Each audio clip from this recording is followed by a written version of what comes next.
నమస్కారం ఫ్రెండ్స్, మన ఛానల్లో ఒక రాష్ట్రం గురించి, ఒక ప్రభుత్వం గురించి, ఒక ఇండస్ట్రీ గురించి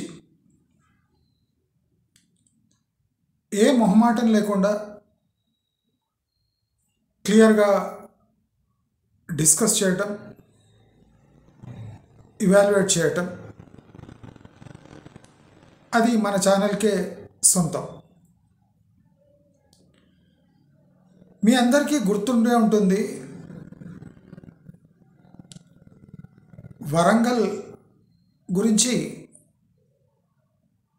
కొన్ని రోజుల క్రితం నేను వరంగల్ టెక్స్టైల్ అంటే హబ్ కాకుండా ఐటీ హబ్ చేయాలి అని ఒక సజెషన్ ఇచ్చిన. వరంగల్ లేబర్ సెక్టర్కి ప్రమాదకరమైన ప్లేసు. అక్కడ యూనియన్ గొడవలు ఎక్కువ ఉంటాయి. కమ్యూనిస్టు భావాలు కలిగిన ఒక జిల్లా కాబట్టి దానికి కొద్దిగా మేకప్ చేంజ్ చేయాలి. దానికి ఐటీ సెక్టర్, ఐటీ హబ్ చేస్తే వరంగల్ బాగుపడుతుంది అని నేను ఒక సజెస్ట్ చేశాను కొన్ని రోజుల బ్యాక్.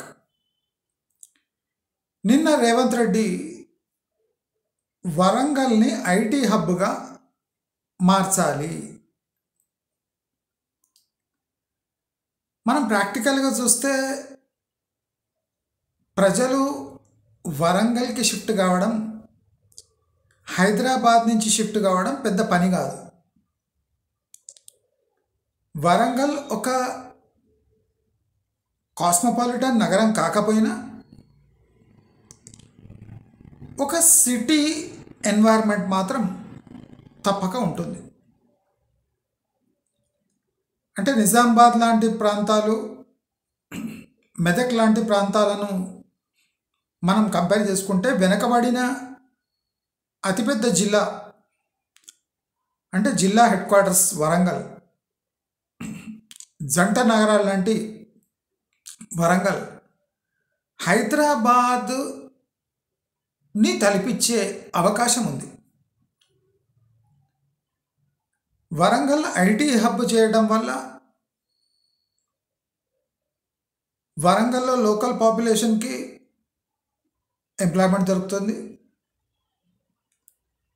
ఐటీ సెక్టర్ యొక్క పెట్టుబడులు అక్కడ రావడం వల్ల వాళ్ళకు కూడా ఒక cheap alternative to set up N IT company అని ఒక వెసులుబాటు కూడా ఉంటుంది. ప్రభుత్వం సబ్సిడీలు ప్రకటిస్తే తప్పకుండా వరంగల్ ఐటీ హబ్గా మారే అన్ని అవకాశాలు ఉన్నాయి. అదే టెక్స్టైల్ హబ్గా మార్చాలని చూస్తే వరంగల్ అతి ప్రమాదకరమైన ఏరియా టెక్స్టైల్ సెక్టర్కి. Though Warangal is famous for cotton and other things, but manufacturing labour వచ్చేసరికి అది ఒక ప్రాబ్లమేటిక్ ఏరియా. బట్ ఐటీ సెక్టర్లో ఇలాంటి ప్రాబ్లమ్స్ ఉండవు కనుక నేను వరంగల్ ఐటీ హబ్గా మారితే బాగుండు అని సజెషన్ ఇచ్చిన కొన్ని వీడియోస్ బ్యాక్. ఇవాళ నిన్న రేవంత్ రెడ్డి అదే మాట చెప్తున్నాడు. నేను మీకు చెప్తూనే ఉంటా, మన సబ్స్క్రైబర్స్ నీవు రాంగ్ అనాలిసిస్, నీకు పొలిటికల్ ఇది తెలియదు అని ఏమేమో వాగుతుంటారు సన్నాసులు కొంతమంది.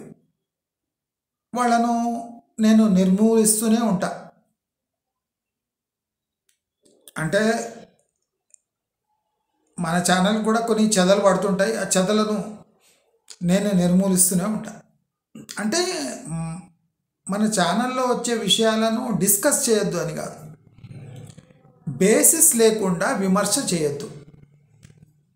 ఆ స్థాయి ఉంటే మాత్రమే విమర్శ చేయండి, లేదా నన్ను క్వశ్చన్ అడగండి, లాజిక్ అడగండి. మీరు వరంగల్ని ఐటీ హబ్గా ఎందుకు చేయాలనుకుంటున్నారు?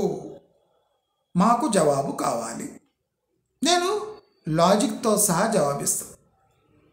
అంతేగాని నీకు అన్నీ తెలుసు అనుకుంటున్నావా, నీకు అన్నీ తెలుసుకో అనుకుని నువ్వు ఇష్టం వచ్చిన వీడియోలు చేస్తున్నావు. ఆ వీడియోలో నువ్వు చెప్పింది రాంగ్ అయింది.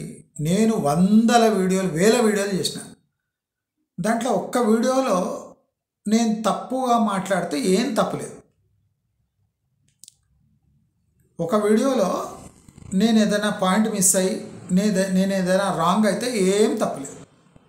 ఇంకోటి తప్పు ఉన్నా మీరు చూడొద్దు, సింపుల్.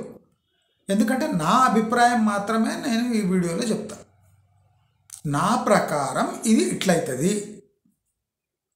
98% అవుతుంది కనుకనే లక్షలు గంటలు వాచ్ టైం దాటిపోయింది నా వీడియోలో. లేకపోతే ఎవడు నిమిషాలు కూడా చూడాలి. అంటే నేను విమర్శించొద్దు అంటలేదు. విమర్శకు మీ దగ్గర ప్రాపర్ లాజిక్ ఉండాలి. అప్పుడు డెఫినెట్లీ నేను యాక్సెప్ట్ చేసుకోక తప్పదు కదా.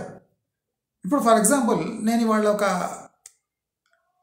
పప్పడి పండు పపాయ ఇది ఇంతకు దొరుకుతుంది ఫలాన్ ప్లేస్లో అని చెప్పిన. అసలు ఇలా రివీల్ చేయడమే చాలా కష్టం. ఇప్పుడు మీరు చూసినారు ఆ బాటసింగారం మార్కెట్లో పోయి వీడియోలు చేస్తారు సన్నాసులు, అన్నీ రాంగ్ ప్రైసెస్ చెప్తారు. అంటే అక్కడ వాళ్ళతో కుమ్మక్కై బాటసింగారంలోనే ఆ రేట్లు ఉన్నాయి, మళ్ళీ సిటీలో మీరు ఈజీగా 50-60 రూపాయలు పెట్టి పపాయి ఈజీ కొనవచ్చు. ఎందుకంటే బాటసింగారంలోనే 20-30 రూపాయలు ఉంది అని వాళ్ళు డైలీ వ్లాగ్ వేస్తారు చూడండి మీరు. అంటే బాటసింగారంలో జనరేట్ అయ్యే వీడియోస్ యావత్ సిటీని మభ్యపెట్టే వీడియోస్ తయారు చేస్తున్నారు. నేనేం చేసిన, జస్ట్ 3 to 6 రూపీస్ కేజీలో పపాయ దొరుకుతుందని చెప్పిన. అయితే ఒక మనిషి ఏం చేసిండంటే, మీరు లైవ్ పెట్టండి సార్ మీరు. అంటే నేను ఏదైనా వీడియో వేసిన అంటే దానికి ప్రూఫ్స్, లైవ్ ప్రసారము ఇవన్నీ చేసి నా శాంక్టిటీ ప్రూవ్ చేసుకోవాలి. అంటే వాళ్ళు కమెంట్ పెడితే నేనేం చేసేటోడిని కాదు, పాడు కాదు. కానీ అంటే ఓవర్ ఎక్స్పెక్టేషన్, ఇంకా అతి తెలివి. అంటే నేను అక్కడ ఉంటుందా లేదా, నేను ఎట్లా నెగోషియేట్ చేస్తా, అసలు అక్కడ ఆ ప్రైజెస్ లేవు. నేను నా మనసులో వచ్చింది వీడియో చేసి వేస్తా. నమ్మితే నమ్మండి, లేకపోతే చావండి, నాకు పోయేదేం లేదు. నేను డిస్కౌంట్లో తీసుకున్నా, మీ అందరికీ పైసలు సేవ్ కావాలని. 60 రూపాయలలో 6 పపాయాలు వస్తాయి. మీరు ఒక పపాయ ఎందుకు తీసుకోవాలి? అవునా కదా? నా ఇంటెన్షన్ కరెక్టా కదా? మరి దాన్ని కూడా అనుమానించి ఇప్పుడు నేను చెప్పిన కొన్ని వీడియోలో పెట్టారు, Warangal should be IT hub, not textile hub. Though cotton production అక్కడ ఉన్నందుకు దాన్ని టెక్స్టైల్ హబ్ చేయడం ప్రమాదకరం. ఇప్పుడు చాలా ఇండస్ట్రీస్ అక్కడ వచ్చినాయంటే యూనియన్స్ ప్రాబ్లమ్ స్టార్ట్ అవుతాయి. వరంగల్లో గూండాయిజం కూడా ఎక్కువ, అంటే లేబర్ గూండాయిజం. మీరు చూస్తున్నారు కదా ఇప్పుడు వరంగల్ ప్రాబ్లమ్స్ ఎట్లా వస్తున్నాయి. కొండ మురళి ఇటువంటి వాళ్ళు యూనియన్స్ కంట్రోల్ చేస్తే ఇక ఇండస్ట్రీస్ ఉండడం కష్టం. కానీ ఐటీకి ఆ ప్రాబ్లం ఉండదు. ఎందుకంటే స్టేట్ గవర్నమెంట్, సెంట్రల్ గవర్నమెంట్ దాన్ని పుష్ చేస్తాయి కనుక ఇట్లా లోకల్ గుండాలు, లోకల్ రౌడీలు, లోకల్ ఎలిమెంట్స్, యూనియన్స్ ఇలాంటివి ఏం చేయలేవు. అంటే మనం ఓపెన్గా స్వార్థానికి లోనై ఒక జిల్లాను అంటే కంట్రోల్ కోసం పోరాడుతున్నారు. అంటే ప్రజల కోసం పనిచేస్తలేరు, కాంట్రాక్టర్ల కోసం పోరాడే పొలిటీషియన్స్ ఉన్న జిల్లా వరంగల్ జిల్లా. సో వరంగల్ జిల్లాలకు ఏది అనువైన ఇండస్ట్రీనో అది పెట్టాలి. అదే IT industry plus agro industries, అంటే చిల్లీ పౌడర్ ప్రాసెసింగ్, వేరే ఇతర స్పైసెస్ ప్రాసెసింగ్. కాటన్ మిల్లు పెట్టండి, పర్వాలేదు. జిన్నింగ్ మిల్లు అవి ఉంటాయి, అది పెట్టండి. అది కాకుండా మీ పక్క రాష్ట్రం గుంటూరు నుంచి పొగాకు ఇండస్ట్రీని డెవలప్ చేయండి, తప్పులేదు. అంటే ఆ జిల్లాకు అనువైనది, ఆ జిల్లాను ముఖ చిత్రం మార్చే థింగ్స్ చేయమని నేను సజెస్ట్ చేసిన. డెఫినెట్లీ మన వీడియో నేను ఎప్పుడూ చెప్తూ ఉంటాను, కొంతమంది ఇంపార్టెంట్ పీపుల్ చూస్తూ ఉంటారని. బహుశా వాళ్లకు ఆ సజెషన్ నచ్చిండొచ్చు. సో రేవంత్ రెడ్డి ప్రకటన అవుట్ ఆఫ్ ద బ్లూ, అంటే ఎక్కడి నుంచో పిడుగులాగా పడింది. రేవంత్ రెడ్డి చెప్పిన మాత్రాన వరంగల్లో ఐటీ ఇండస్ట్రీ డెవలప్ అవుతుంది అనేది అబద్ధం, ఆయన చేతిలో లేదు. ఎప్పుడు ఐటీ ఇండస్ట్రీ డెవలప్ అవుతుంది అంటే అవుట్ ఆఫ్ ది వే పోయి హైదరాబాద్ని డీప్రయారిటైజ్ చేసి ఎక్స్ట్రీమ్ సబ్సిడీస్ వరంగల్లో ఇస్తే కానీ ఐటీ ఇండస్ట్రీ డెవలప్ కాదు. నారా లోకేష్ గూగుల్ని ఆంధ్రప్రదేశ్లో ఒక రాంగ్ లొకేషన్లోకి తీసుకుపోయి, అంటే డెఫినెట్లీ ఈ వైజాగ్లో ఐటీ ఇండస్ట్రీ అనేది కుట్ర. నేను ఆంధ్రప్రదేశ్ అంటే మంచి కోరేవాడిని. ఆంధ్రప్రదేశ్ గత 10 ఏళ్లుగా వెనుకబడింది అని సానుభూతి కలిగిన వాడిని. ఆంధ్రాలో నివసించే వాళ్ళకన్నా ఆంధ్రాలో జరిగే ఇష్యూస్పై నాకు మైక్రో లెవెల్ నాలెడ్జ్ ఉంది. నాకు నారా లోకేష్ ఎబిలిటీపై ఏ డౌట్ లేదు. Chandrababu Naidu is far better CM than the last CM, ఇవన్నీ నాకు తెలుసు. కానీ నేను 2-3 పాయింట్స్పై ఆంధ్రప్రదేశ్లో జరిగే పరిణామాలపై ఏకీభవించటం లేదు. అది ఫస్ట్, పవన్ కళ్యాణ్. పవన్ కళ్యాణ్ని మాస్క్ చేయడానికి ప్రయత్నాలు జరుగుతున్నాయి. మీరు ఇవాళ చూసిండొచ్చు, Pawan Kalyan sudden image makeover. నేను మీకు కొన్ని వీడియోలో బ్యాక్ చెప్పాను, పవన్ కళ్యాణ్ అనే ఒక ముళ్ళును, అంటే ఏపీ నుంచి షిఫ్ట్ చేయడానికి కొన్ని ప్రయత్నాలు జరుగుతున్నాయి. ఆయన కొద్ది పెద్ద పదవిచ్చో లేదా టోటల్ జనసేనను బీజేపీలో మర్జ్ చేపించో, అంటే ఈ ముళ్ళును వివిధ రకాలుగా ఆంధ్రప్రదేశ్ అనే రాష్ట్రం నుంచి జనసేనలో చీలికలు తెచ్చి పవన్ కళ్యాణ్కి మంచి పోస్ట్ ఇచ్చి, బహుశా పవన్ కళ్యాణ్ బీజేపీ అధ్యక్షుడు అంటే ఏపీ అధ్యక్షుడు కూడా కావచ్చు. రాబోయే నెలలలో పరిణామాలను బట్టి పవన్ కళ్యాణ్ అంటే ఒక చిన్న రాజకీయ పార్టీగా తనను తాను భరించలేక ఒక పెద్ద పార్టీ యొక్క అధ్యక్షుడు అంటే రాష్ట్రం యొక్క అధ్యక్షుడుగా ఉండటం బెటర్ అని అంటే ఆ సిచ్యువేషన్ క్రియేట్ చేస్తున్నారు. ఆ సిచ్యువేషన్ క్రియేట్ చేసేది ఎవరో కాదు, మోదీ అండ్ చంద్రబాబు నాయుడు కలిసే చేస్తున్నాడు. ఎవరి ఒత్తిడి వల్ల అంటే చంద్రబాబు నాయుడు ఒత్తిడి వల్ల. ఇది ఒక పాయింట్. జనసేన వాళ్ళు ఒకసారి ఆత్మవిమర్శ చేసుకోవాలి. పవన్ కళ్యాణ్ మేకోవర్, పొడవు జుట్టు కాస్త సడన్గా షార్ట్ హెయిర్గా మారింది. అది మొక్కు కాదు, ఇతర పర్సనల్ రీజన్స్ కాదు, దట్ ఈస్ ఇమేజ్ మేకోవర్. చాలా మంచి పని చేసింది. పవన్ కళ్యాణ్ హెయిర్ కట్ ఆయన అంటే ఆయనకు పట్టిన దరిద్రాలంతా పోయి ఆయన ఇమేజ్ మేకోవర్ అవుతుంది. తర్వాత పవన్ కళ్యాణ్ ఏం చేస్తాడు అనేది మనం వెయిట్ చేసి చూడాలి.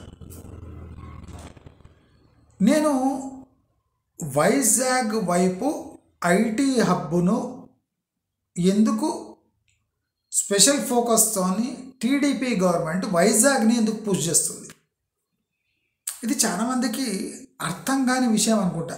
వైఎస్ఆర్సీపీ వాళ్ళకు కూడా అర్థం కాదు. ఎందుకంటే వైఎస్ఆర్సీపీ వైజాగ్ని ఆంధ్రప్రదేశ్ క్యాపిటల్ చేద్దామంటే తీవ్రంగా వ్యతిరేకించిన టీడీపీ ఇవాళ వైజాగ్ని ఐటీ హబ్ చేద్దామని తీవ్రంగా ప్రయత్నిస్తుంది. ఎందుకు? వైజాగ్లో ఏముంది, అమరావతిలో ఏం లేదు.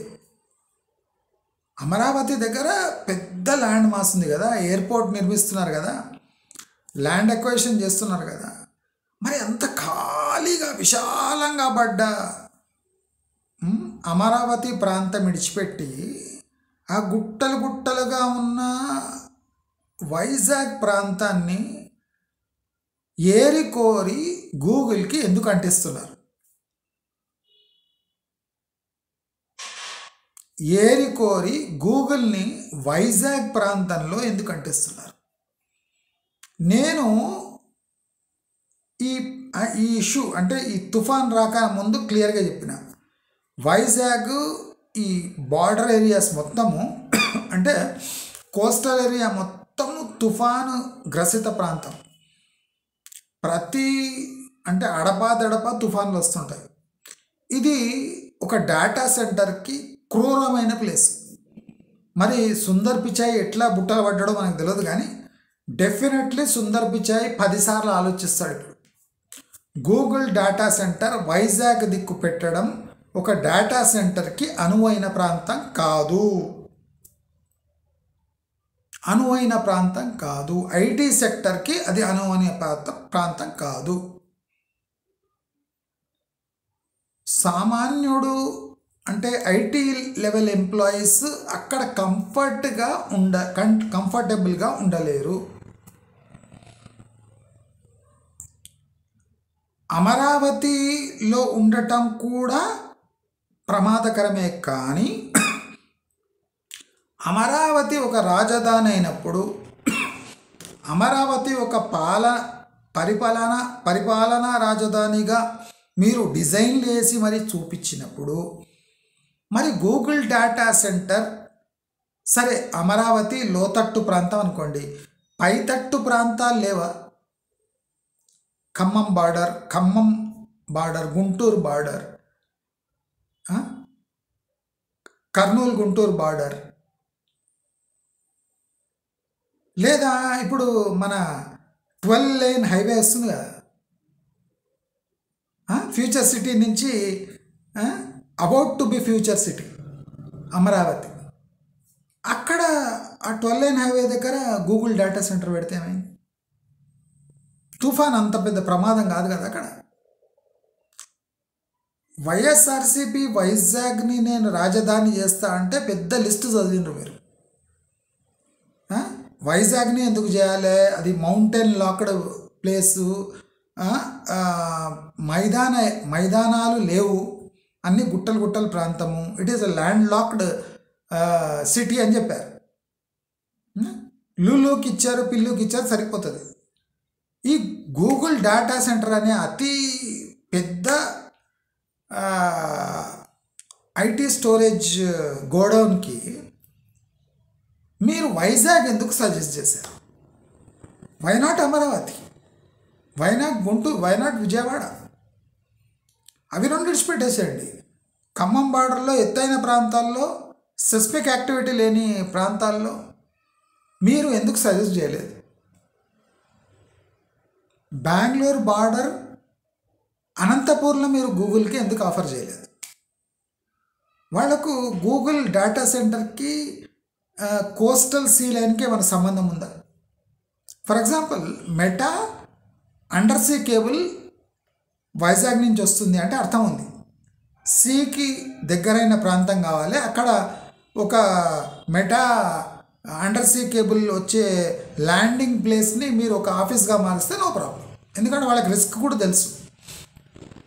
అండర్ సీ కేబుల్ అంటే ఈ సైక్లోన్ రిస్క్స్ అన్నీ, వాటర్ రిస్క్స్, ఈ టెక్నికల్ రిస్క్స్ అన్నీ తెలిసే మెటా అండర్ సీ కేబుల్ తెస్తుంది. No problem, that is not a problem. For example Exxon లాంటి కంపెనీలు, బ్రిటిష్ పెట్రోలియం లాంటి కంపెనీలు వచ్చి వైజాగ్ దగ్గర అక్కడిక్కడ మేము పెట్రోలియం రిఫైనరీలు పెడతామంటే నేను సంతోషించేవాడిని. అరే వా నిజంగానే మంచి ప్లేసు, రిఫైనరీలకు మంచి ప్లేసు, డెఫినెట్లీ చేయండి అని చెప్తుంది. కానీ ఈ గూగుల్ డేటా సెంటర్ లేదా ఐటీ కంపెనీస్ని మీరు వైజాగ్ వైపు ఎందుకు తీసుకొని వస్తున్నారు? నాకు అందుతున్న సమాచారం చాలా గంభీరమైనది.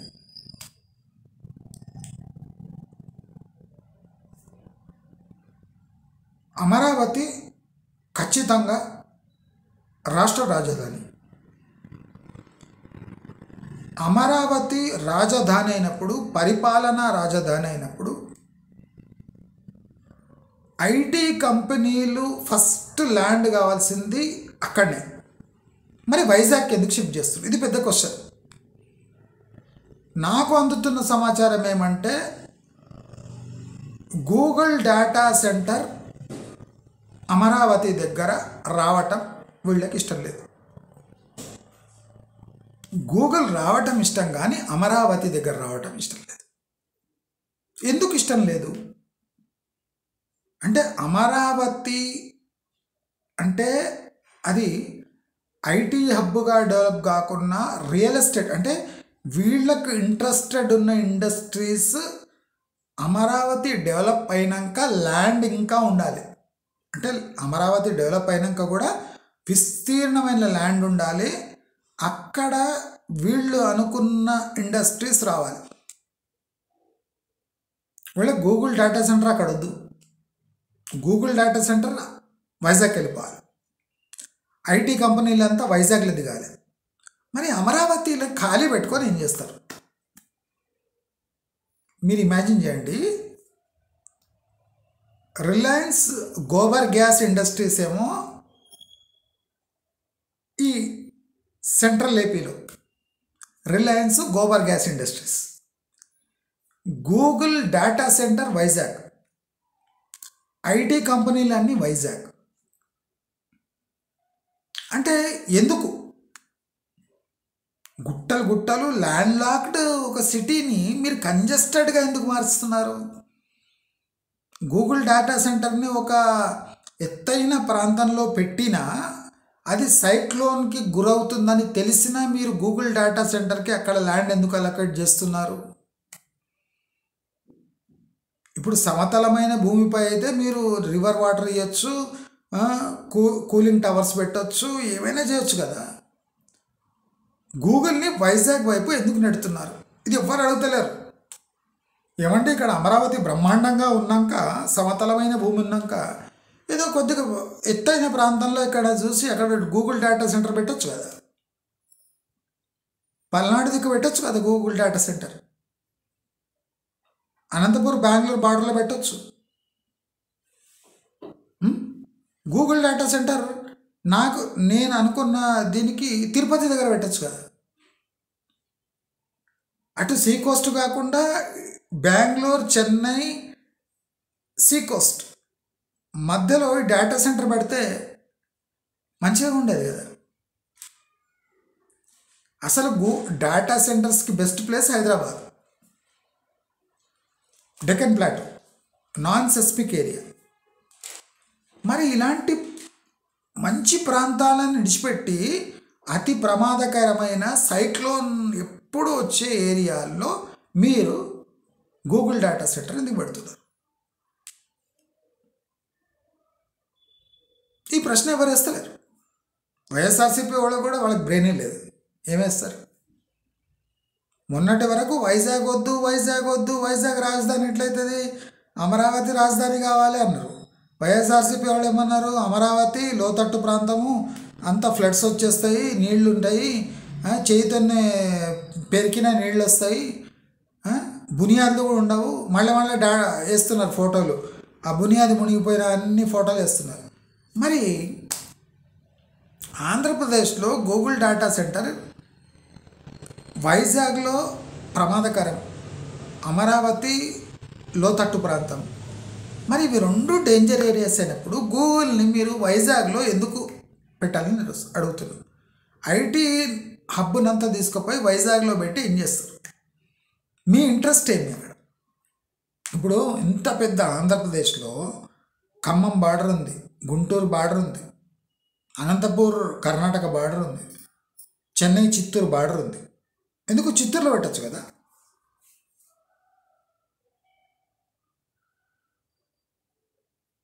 వైజాగ్ ఎక్స్క్లూజివ్ ఆంధ్రప్రదేశ్కి అడ్వాంటేజ్ ఉండొచ్చు, నేను లేదంటలేను. వైజాగ్ అంటే డీప్ ఇన్సైడ్ ఆంధ్రప్రదేశ్. వైజాగ్ అంటే డీప్ ఇన్సైడ్ ఆంధ్రప్రదేశ్.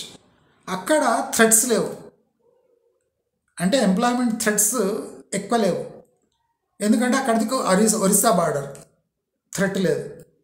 హైదరాబాదు చాలా దూరంలో ఉంది, బెంగళూరు దరిదాపులు లేదు, చెన్నై కూడా ఆ ఎండ్లో ఉంది. అంటే డిస్టర్బెన్స్ లేకుండా ఎక్స్క్లూజివ్గా ఆంధ్రప్రదేశ్లో ఉండాలని గూగుల్ డేటా సెంటర్ని వైజాగ్లో పెట్టిండొచ్చు. కానీ వైజాగే ఎందుకు? వైజాగే ఎందుకు? నా ప్రశ్న అది. వైజాగ్లో ఏముంది? ఆంధ్రప్రదేశ్ వేరే ప్రాంతాల్లో లేనిది వైజాగ్లో ఏముంది? ఇది ఎక్స్ప్లెయిన్ చేస్తే చాలా బాగుంటుంది. లేకపోతే డెఫినెట్లీ ఇది అమరావతి డెవలప్ పూర్తి అయ్యే వరకు ల్యాండ్ కంట్రోల్లో ఉండాలి అనే ఒక ప్రయత్నం.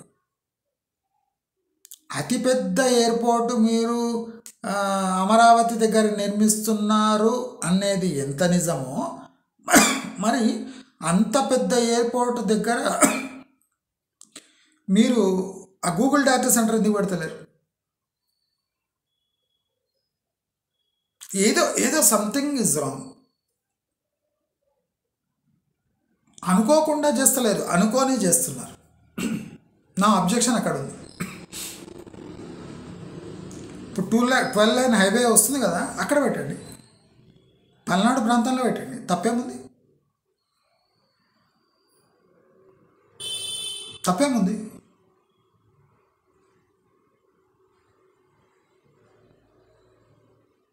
వైజాగ్ కన్నా సురక్షితమైన ప్రాంతాలు ఇవి. మరి మీరు వైజాగ్ అనే ఎందుకు ప్రమోట్ చేస్తారు? బెంగళూరుకి ఆల్టర్నేటివ్ వైజాగ్ కాదు, బెంగళూరుకి ఆల్టర్నేటివ్ గుంటూరు కావచ్చు, లేదా మన ఖమ్మం బార్డర్ కానివ్వండి,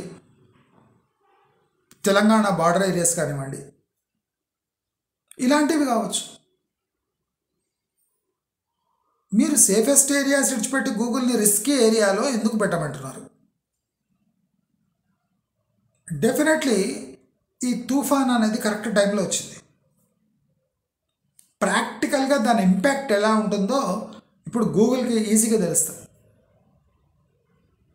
డేటా సెంటర్కి వైజాగ్ నేను ప్రమాదకరమైన ఏరియా అని ఎందుకన్నా అని ఇప్పుడు గూగుల్కి డెఫినెట్గా తెలుస్తుంది. అయినా వాళ్ళు పెడతారంటే మనం ఏం చేయలేం. కానీ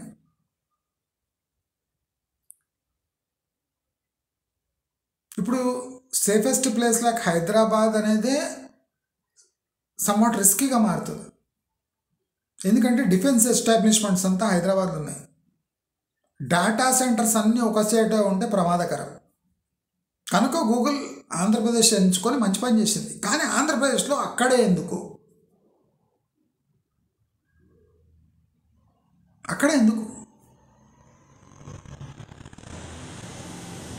నేను వరంగల్ని ఐటీ హబ్గా ఎందుకు మార్చాలన్నా, ఐటీ రెవల్యూషన్ వరంగల్లో వస్తే వరంగల్లో టోటల్ మైండ్ సెట్ మారిపోతుంది. వరంగల్ పీపుల్ అది పెద్ద సిటీ అని మనం చిన్నప్పటి నుంచి ఉంటున్నాం. కానీ మళ్ళీ వరంగల్ పేరు రానే రాదు. పాలిటిక్స్ ఉంటే కానీ వరంగల్ పేరు రాదు. ఎందుకని? అతిపెద్ద హైదరాబాద్ అయినాక అతిపెద్ద నగరమైన వరంగల్ పేరు మనం ఎప్పుడు వినాం. కొండా సురేఖ, కొండా మురళి మాటలు వస్తే కానీ వరంగల్ అని మనం తలుచుకోం. మనం వరంగల్ మరి ఇన్నేళ్లుగా ఆ వరంగల్ ఉండి దాన్ని ప్రమోట్ చేయలేదు అంటే దానికి రీజన్స్ ఉన్నాయి. ఇప్పుడు వరంగల్ కొద్దిగా సేఫ్ మోడ్లో వెళ్ళిపోయింది.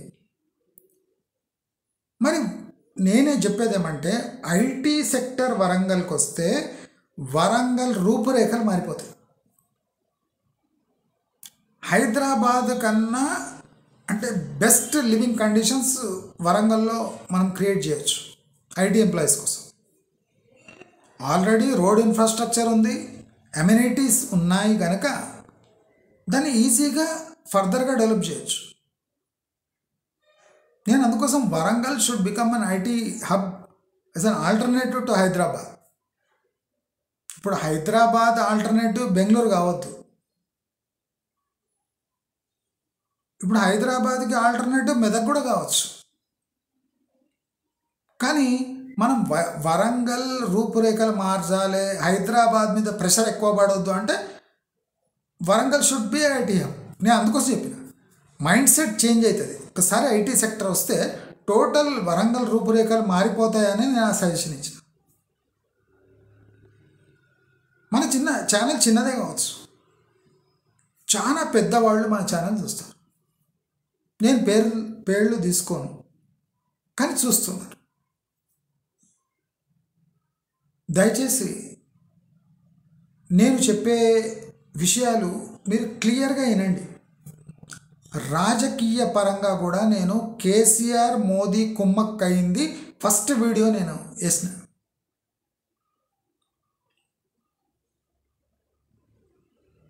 మోదీకి కానీ ఎవరికైనా సర్ప్రైజ్ కాంగ్రెస్ పవర్లో రావడం తెలంగాణ వాళ్ళు ఎవరు ఊహించలేదు, కేసీఆర్ కూడా ఊహించలేదు. అందుకోసం అంత స్టన్ అయ్యి ఇప్పుడు చితికన పడి ఫామ్ హౌస్లో వండుకొని బక్కగా అయిపోయాడు. నేను చెప్పిన కేసీఆర్ది లైఫ్ ఎట్లుంటుందని కూడా చెప్పిన. ఆయనకు ఫిజికల్ కన్నా మానసికంగా కుంగిపోయాడు.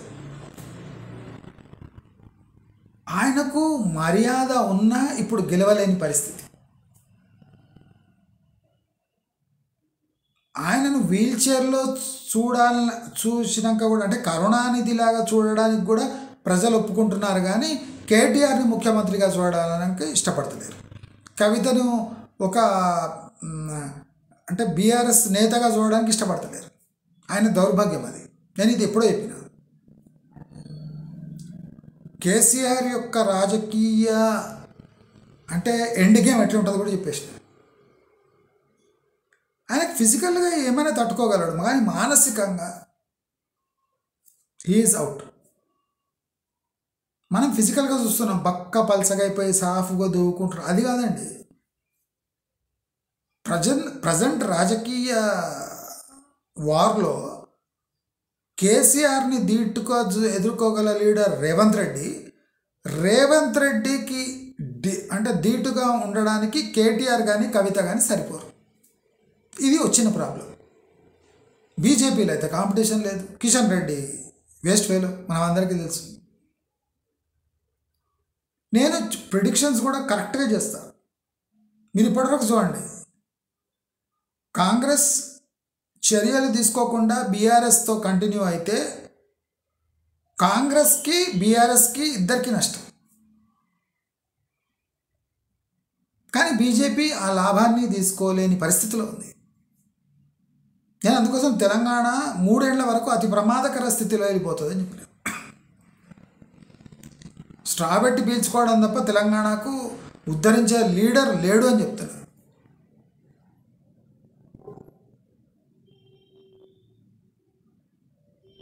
మీరు అంటే మనసులో ఉన్న ప్రశ్నలను కూడా నేను వీడియో రూపంలో బయట పెట్టేస్తాను.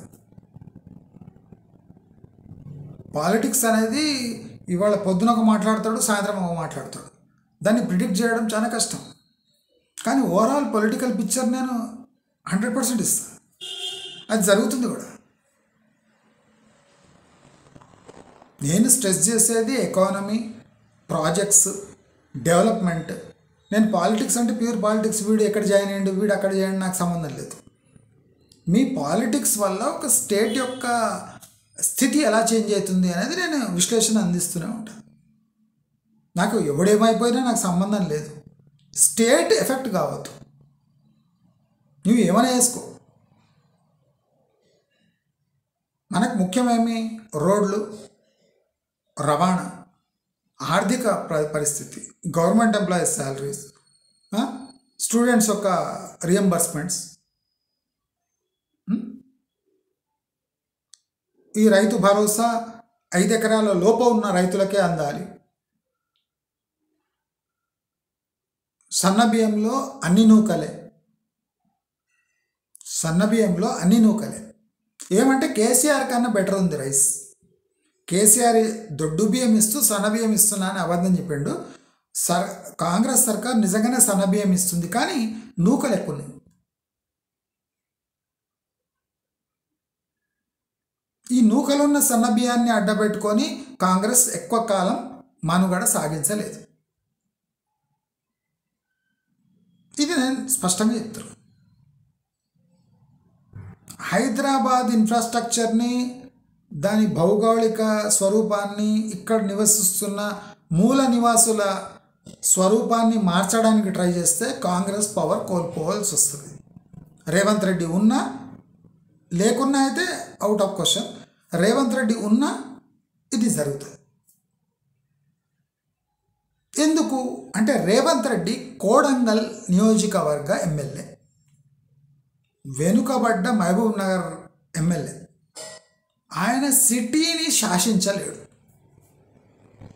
ఆయన రియల్ ఎస్టేట్ ఇక్కడ చేసుకున్నా, ఆయన ఒక పెద్ద మాటకారి లీడర్ అయినా హైదరాబాద్ని కంట్రోల్ చేసే పవర్ రేవంత్ రెడ్డి దగ్గర లేదు. కాబట్టి నేను చాలా స్ట్రెస్ చేసి చెప్తున్నాను ఇవన్నీ విషయాలు. హైదరాబాద్ డెవలప్మెంట్ ఎందుకు కాదు, ప్రమాదకర స్థితిలో ఎందుకు ఉంది అంటే రేవంత్ రెడ్డికి ఆ కెపాసిటీ లేదు. ఊళ్ళలో పట్టుంది రేవంత్ రెడ్డికి, సిటీ మీద పట్టలేదు. అది మొన్న ఎలక్షన్లో తెలిసింది. మన బీఆర్ఎస్ మ్యాక్సిమం సీట్స్ గెలుచుకుంది. ఎందుకంటే రేవంత్ రెడ్డి మాటలు సిటీ వాళ్ళు నమ్మరు. కేటీఆర్ మాటలు సిటీ వాళ్ళు నమ్మరు, ఊరు వాళ్ళు నమ్మరు. ఇప్పుడు అదే ప్రాబ్లం. కేసీఆర్కి ప్రాబ్లం ఏముందంటే కేటీఆర్ మాటలు ఊళ్ళో వాళ్ళు ఎవరు నమ్మరు. ఓట్లన్నీ ఊళ్ళోనే ఉన్నాయి.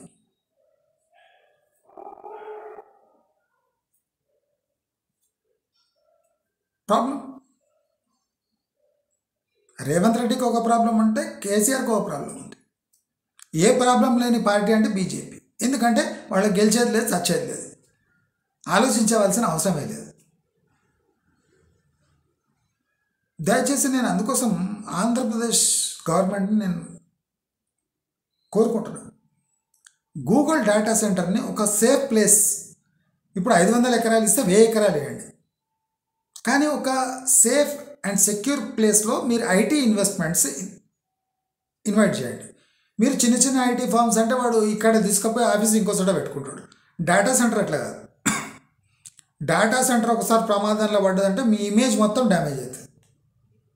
ఒక రాంగ్ ప్లేస్ ఒక స్టేట్ గవర్నమెంట్ సజెస్ట్ చేసిందని గూగుల్ మిమ్మల్ని నమ్మదు. ఇంకా దయచేసి మీరు ఇప్పుడు గూగుల్ డేటా సెంటర్ని ఏ ప్లేస్ సెలెక్ట్ చేశారో దాన్ని క్యాన్సిల్ చేసి సేఫెస్ట్ ఒక ప్లాటూ రీజియన్ని, అంటే లోతట్టు ప్రాంతం కాకుండా ఒక పైతట్టు ప్రాంతాన్ని గూగుల్కి 1000 ఎకరాలు ఇవ్వండి, 1000 ఎకర్స్ ఇవ్వండి, ఫ్రీ ఫ్రీ నిబంధన కూడా పెట్టండి. క్లాస్ 4 జాబ్స్ అన్నీ లోకల్స్కే ఇవ్వాలి అన్న నిబంధన పెట్టి గూగుల్కి 1000 ఎకరాలు ఇచ్చేయండి. గూగుల్ డేటా సెంటర్ మీకు ఒక కిరీటం లాంటిది. ఆ కిరీటాన్ని తీసుకుపోయి అతి ప్రమాదకరమైన ప్లేస్లో పెడితే రేపు మీకే అది చెడ్డ పేరు. ఆంధ్రప్రదేశ్ ప్రజలు కూడా ఆలోచించాలి. నేను చెప్పిన సజెషన్ కరెక్టా రాంగా? లోకేష్కి బుర్ర లేదా, సుందర్ పిచాయ్కి బుర్ర లేదా అని పక్కన పెట్టండి. రేపు బుర్ర ఎవరికుందో లేదో మీరే చూస్తారు. రేపు గూగుల్ డేటా సెంటర్ అనుకోని ప్లేస్లో అక్కడనే వస్తే గూగుల్ పరిస్థితి ఏముంటుంది మీరు కళ్ళారా చూడండి. దానివల్ల స్టేట్ గవర్నమెంట్ ఇండియా ఇమేజ్ ఎట్లా డ్యామేజ్ అవుతుందో మీరు కళ్ళారా చూడవచ్చు. ఇప్పుడు కూడా మించిపోలేదు, ఇప్పుడు కూడా కరెక్ట్ చేసుకోవచ్చు. గూగుల్ డేటా సెంటర్ని వేరే చోటికి షిఫ్ట్ చేయండి. కాలేజ్ చిన్న చిన్న ఐటీ ఫార్మ్స్ అంతా వైజాగ్లో పడేయండి, పర్వాలేదు. కానీ గూగుల్ని మాత్రం వైజాగ్ దిక్కు సజెస్ట్ చేయొద్దు చేయొద్దు చేయొద్దు అని ఒక శ్రేయోభిలాషిగా ఆంధ్రప్రదేశ్ పురోగతి చెందాలి అనే ఆకాంక్షతో ఈ సజెషన్ ఇస్తున్నాను. దీన్ని స్వీకరిస్తే తప్పకుండా ఆంధ్రప్రదేశ్ ఐటీ మ్యాప్లో చిరస్థాయిగా నిలిచిపోయే అవకాశం ఉంది అని తెలియజేసుకుంటూ నమస్కారం.